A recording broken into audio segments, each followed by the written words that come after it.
ఈ పాఠశాల నుంచే వచ్చిన వారు. కారులో వస్తుంటే నారాయణ గారు చెప్పారు, 6th క్లాస్ నుంచి 10th క్లాస్ వరకు నారాయణ మాస్టర్ గారు ఇదే పాఠశాలలో చదివారు.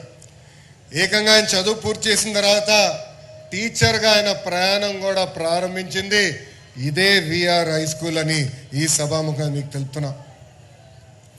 నేను పదే పదే ప్రజాప్రతినిధులందరినీ కోరుతున్నా, ఇలాంటి సమావేశంలో రాజకీయాలు మనం మాట్లాడకూడదు.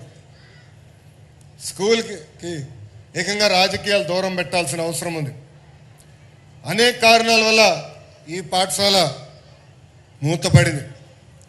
కానీ నారాయణ గారు డోర్ టు డోర్ తిరిగి ఆనాడు ప్రజలందరికీ హామీ ఇచ్చారు, మూతబడిన విఆర్ హై స్కూల్ని తిరిగి ప్రారంభిస్తానని చెప్పారు. మన ప్రభుత్వం ఏర్పడిన మొదటి సంవత్సరంలోనే చేసి సాధించిన వ్యక్తి మంత్రి నారాయణ గారు.